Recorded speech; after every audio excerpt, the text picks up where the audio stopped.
Welcome back to another technical video.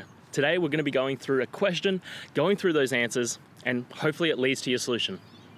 Remember, stay a little bit crazy, just like me, to get through to your resolution. Now let's get started.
And that's it, guys. We've gone through, answered your questions, and hopefully found that solution that you're looking for.